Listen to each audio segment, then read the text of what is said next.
In this video, we're going to continue summarizing the quest lore for the Draenei starting zone. Now, this is the 4th video in this series, so if you'd like to catch up, then go ahead and check out the links to the previous videos down below. Having said that, let's jump back in and find out what's going on in World of Warcraft.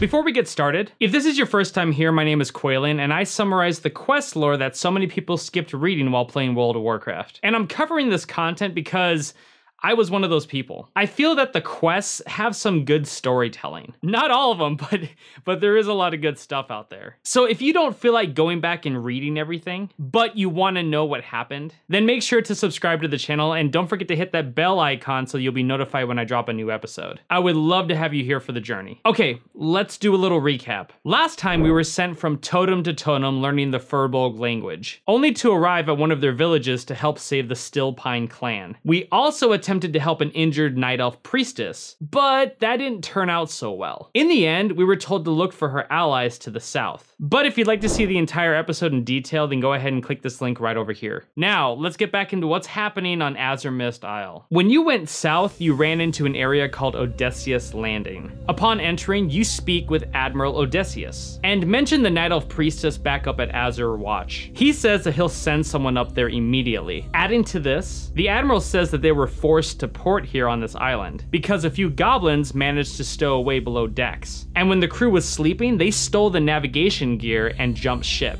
So the Admiral was hoping that you would go recover the nautical map and compass stolen by the Venture Company just to the east of here. Now you run up to the chef of the crew named Cookie. He's in a bit of a jam because he's been feeding everyone here chicken and nothing but chicken. Because of that, he feels like he'll be sent to the brig if he does it one more time. Luckily, there's a ton of crawlers on the coastline, and if you bring back a few, he'll be forever in your debt. So now you head out, kill the crawlers for their meat. Then you make your way east and recover the nautical map and compass. Once you have those, you head back to Odesyus Landing. And when you arrive, you speak with Cookie, who says that the crawler meat will lift the morale of the crew, and rewards you with Cookie's Jumbo Gumbo. When speaking with Admiral Odesyus, he's grateful that you were able to bring back the map and compass, but finds something rolled up inside of the map, which happens to be orders from Mozgul Razdunk of the Venture Company. And according to these plans, they're here to strip mine the island of the crystal wreckage, and then hijack the Alliance ships once they've finished. This explains why Odesyus and his crew were forced to land here, meaning that there's a possible traitor who helped in getting them onto this island. So if you're gonna find this traitor, then none of the crew can be trusted. And the Admiral wants you to get a hollowed out tree and 5 piles of leaves, which I'm assuming is going to be used to make a disguise so you can eavesdrop on someone's conversation. When speaking with Priestess Kael'thas, she says that to the west lies an ancient Night Elf city that happens to be overrun with Naga, and she wouldn't feel good leaving this place knowing that some Naga are messing around with her ancestral lands. So she wants you to head over there and kill 5 Wraithscale Myrmidons, 5 Wraithscale Naga, and 5 Wraithscale Sirens. Lastly, when you speak with archaeologist Adamant Ironheart, he asks if you can pick up some Night Elf relics while you're out killing the Naga. So now you head out, pick up the leaves and the hollowed out tree, move over to the coast and find the Night Elf relics. And while killing the Naga in the area, you find a rune covered tablet, which you can't make out what it says, but maybe the priestess back at camp can. Once you've done all of this, you head back to the landing. And once you arrive, you speak with Adamant Ironheart. He says that his dad would be proud of him for finding the Night Elf relics, even though you were the one who did,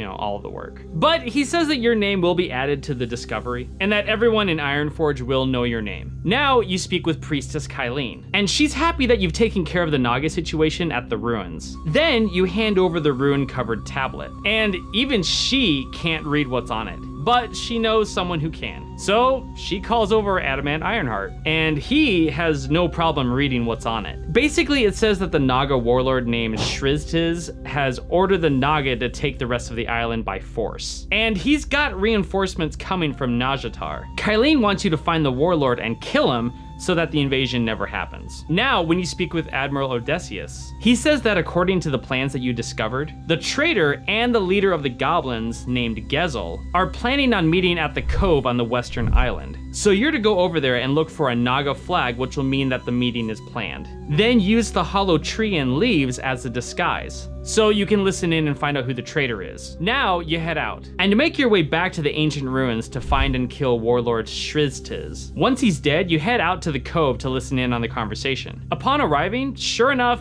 there's a flag there. So you use the disguise and wait for the traitor and Gezel to show up. The traitor happens to be Engineer Spark Overgrind, and he complains to Gezel about leaving the map and compass out in the open. You also find out that the whole operation to mine out the crystal from the Exodar comes straight from Kael'thas, and that Spark has scouts located on Blood Mist Isle keeping tabs on the Draenei leader, Velen, stating that soon enough, he's gonna be defenseless and that'll be the time to strike. Now you head back to Odesyus Landing and report your findings. Once you arrive, you speak with Priestess Kylene regarding the encounter with Warlord Shriztiz. She says that with him dead, the chances of a Naga invasion is but a distant memory, and rewards you with either the battle-tested blade or the Naga plate boots. While speaking with Admiral Odesyus, he's shocked that the traitor was the gnome engineer, and says that if a high-ranking official of the Alliance committed treason, then who knows how many others have done the same thing. So now he wants you to head to the beach, find Spark, and get whatever information you can out of him. From here, you head to the coast. And when you find Spark, you confront him about being a traitor. He doesn't deny it, and claims his loyalty to the Legion, which leads you into killing him for the paper that has a letter straight from Kael'thas. It basically says that the Draenei stole the Exodar from him, and that Spark was the only link that he had here on Azeroth. This gnome was also the only one that he knew who could fix the damages on the ship. The big bit of knowledge that we learn from this letter is that there's a secret Eridar agent amongst the Draenei,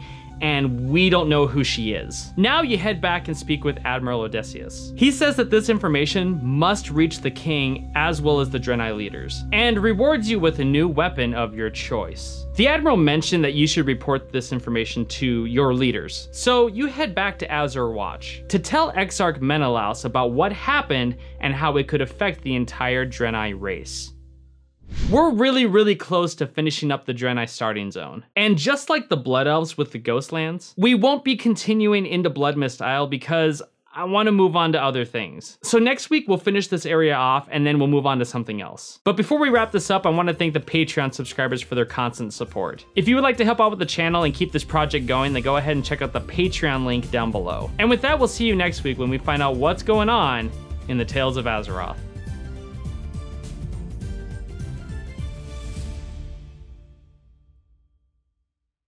And while killing the Naga in the area, you find a what?